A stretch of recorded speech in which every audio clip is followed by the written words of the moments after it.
بسم اللہ الرحمن الرحیم۔ ایک حدیث پاک جسے امام ابن خزیمہ اور امام ابن حبان ان دونوں حضرات نے اپنی حدیث کی کتاب میں نقل فرمایا ہے، حضرت ابو امامہ باہلی رضی اللہ تعالیٰ عنہ سے یہ روایت ہے۔ وہ فرماتے ہیں کہ ایک دن اللہ کے نبی صلی اللہ علیہ وسلم نے صحابہ کرام کے سامنے یہ ارشاد فرمایا۔ نبی علیہ السلام نے خواب دیکھا تھا، اسی کو بیان کر رہے ہیں۔ صحابہ کے سامنے بیان کرتے ہیں کہ ایک مرتبہ میں سو رہا تھا اور میں نے خواب میں دیکھا کہ دو آدمی آئے، دونوں آدمی یعنی نبی علیہ السلام کے پاس آئے اور آ کر کے نبی علیہ السلام کا بازو ہاتھ پکڑا، دونوں نے بازو پکڑا اور لے کر کے چلنے لگے، اپنے ساتھ لے جانے لگے۔ نبی علیہ السلام چلتے رہے ان کے ساتھ، کہتے چلتے چلتے ایک دشوار گزار پہاڑ، اونچا پہاڑ تھا جس پر چڑھنا کیا تھا مشکل تھا، اس پر وہ مجھے چڑھانے لگے۔ تو میں نے ان سے کہا میں تو اس پر چڑھ نہیں سکتا۔ انہوں نے مجھے کہا کہ اس پر چڑھیے، میں نے کہہ دیا میں اس پر چڑھ نہیں سکتا، یہ تو اتنا مشکل ہے اس پہاڑ پہ چڑھنا، میں کیسے چڑھ پاؤں گا۔ حالانکہ نبی علیہ السلام مکے کے تھے اور مکے میں ہر طرف پہاڑ ہی پہاڑ، تو پہاڑوں پہ اور غار حرا پہ جا کر کے آپ عبادت کیا کرتے تھے۔ غار حرا میں وہ تو بہت اونچا پہاڑ ہے، عام لوگ اس پر چڑھ بھی نہیں پاتے، جو جوان ہوتے ہیں طاقتور ہوتے ہیں وہ لوگ چڑھ سکتے ہیں۔ اور نبی علیہ السلام کیا اس پہاڑ پہ چڑھ کر کے غار حرا میں جا کر کے عبادت کرتے تھے نبی بننے سے پہلے، اور پھر پہلی مرتبہ وحی بھی وہیں آئی۔ تو نبی علیہ السلام گویا کہ پہاڑوں پہ چڑھنا جانتے تھے، پھر بھی ایسا پہاڑ آپ نے خواب میں دیکھا کہ اس پر آپ چڑھ نہیں پا رہے، تو کتنا مشکل ہوگا۔ ہجرت کے موقع پر بھی نبی علیہ السلام جو ہے غار ثور پہاڑ جو تھا اس پہ چڑھے اور وہاں غار میں جا کے آرام کیا۔ تو اونچے اونچے پہاڑوں پہ آپ چڑھا کرتے تھے، لیکن وہ زیادہ ہی مشکل اور دشوار گزار تھا اس پر چڑھنا، اس لیے کہہ دیا میں اس پر نہیں چڑھ پاؤں گا۔ تو انہوں نے کہا دونوں فرشتوں نے کہ ہم آپ کے لیے سہولت کر دیں گے اور آسان کر دیں گے، آپ چڑھ جائیں گے، آپ چڑھیں۔ اس کے بعد نبی علیہ السلام کہتے ہیں میں چڑھنے لگا تو آسانی کے ساتھ چڑھ گیا۔ پھر جب میں چڑھا اور پہاڑ کی اونچائی پر جب پہنچا تو میں نے ایک جگہ دیکھا بہت زیادہ شور شرابہ آواز آ رہی۔ میں نے پوچھا دونوں سے یہ آواز کیسی ہے، کون اتنے زور سے آواز کر رہا ہے؟ تو وہ لوگ کہنے لگے یہ جہنمی لوگوں کی چیخ پکار ہے، جو لوگ جہنم میں ہیں وہ لوگ جب ان کو عذاب دیا جا رہا ہے، پٹائی ہو رہی ہے، ان کی طرح طرح کے عذاب میں مبتلا ہے اور تکلیف ان کو پہنچ رہی ہے، پریشانی ہو رہی ہے، اس وجہ سے وہ شور مچا رہے ہیں، چیخ رہے ہیں اور چلا رہے ہیں، اسی کی آواز آپ کو سنائیں گے۔ پھر اس کے بعد دونوں فرشتوں نے کہا کہ اور آگے چلیے۔ وہ دونوں نبی علیہ السلام کو لے کر اور آگے چلنے لگے۔ نبی علیہ السلام کہتے ہیں کہ پھر میں نے دیکھا کہ کچھ لوگ ایسے ہیں جنہیں کیا ہے الٹا کر کے اور ایڑی کے بل باندھ کر کے لٹکا دیا۔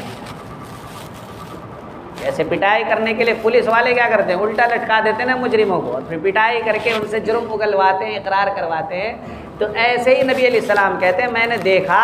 کہ کچھ لوگوں کو کیا الٹا کر کے اور ایڑی باندھ کر کے نیچے لٹکا دیا گیا، الٹا کر کے لٹکا دیا گیا ہے، اور ان کا کلہ جو منہ ہے جبڑا اس کو پھاڑ دیا گیا ہے، جس کی وجہ سے خون بہہ رہا۔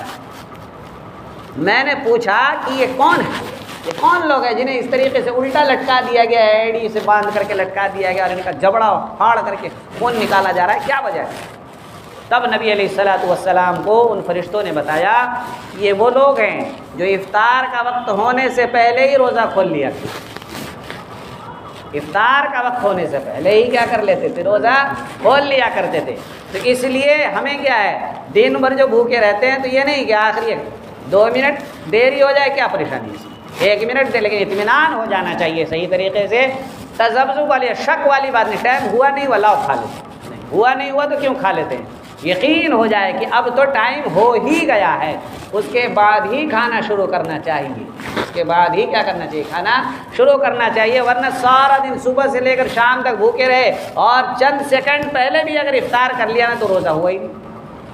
اور آدمی سمجھ رہا ہے کہ میرا تو روزہ ہو گیا۔ ایسے ہی لوگ افطار کے ٹائم میں بھی احتیاطی کرتے ہیں، کچھ لوگ، اکثر لوگ تو نہیں کرتے ہیں، وہ اذان کی آواز سن کے افطار کرتے ہیں، اور کچھ لوگ سحری میں بھی اسی طریقے سے بے احتیاطی کرتے ہیں، سوئے رہتے ہیں اور اچانک آنکھ کھلی اور جلدی جلدی کھانا پینے لگتے ہیں، اور پھر اس کے بعد کہتے ہیں کہ وہ تو اذان ہو رہی تھی،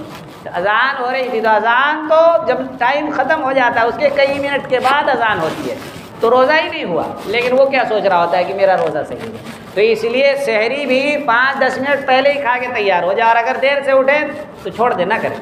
بغیر سحری کے ہی کیا کریں روزہ رکھیں، لیکن اس طریقے سے بے احتیاطی بالکل بھی نہ کریں۔ اور افطار کے ٹائم میں بھی اچھی طریقے سے جب تک یقین نہ ہو جائے کہ وقت ہو گیا، اگر اذان کی آواز سنائی دے رہی ہے پھر تو اذان کی آواز سے افطار کریں، اور اگر اذان کی ایسی جگہ رہتے ہیں جہاں اذان کی آواز نہیں آتی ہے تو پھر 1-2 منٹ بعد میں ہی کریں، لیکن جلد بازی نہیں کرنا چاہیے۔ ایسی جلد بازی نہ کریں کہ ہمارا روزہ ہی خراب ہو جائے اور سارے دن کی محنت ہی بیکار ہو جائے۔ اللہ تبارک و تعالی ہم سب کو صحیح سمجھ عطا فرمائے۔ اللهم انت السلام ومنك السلام تباركت يا ذا الجلال والاكرام، ربنا آتنا في الدنيا حسنة وفي الآخرة حسنة وقنا عذاب النار، لا إله إلا أنت سبحانك إنا كنا من الظالمين، اللهم إنا نسألك الجنة ونعوذ بك من النار، اللهم اعتق رقابنا من النار، اللهم اعتق رقابنا من النار، اللهم اعتق رقابنا من النار۔ اے اللہ ہم سب کی جہنم سے آزادی کا فیصلہ فرما،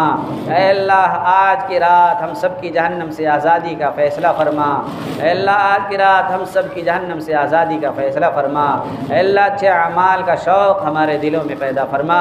برے اعمال کی نفرت ہمارے دلوں میں پیدا فرما، اے اللہ ہر بیمار کو محض اپنے فضل و کرم سے شفا عطا فرما، پریشان حال لوگوں کی پریشانیاں دور فرما،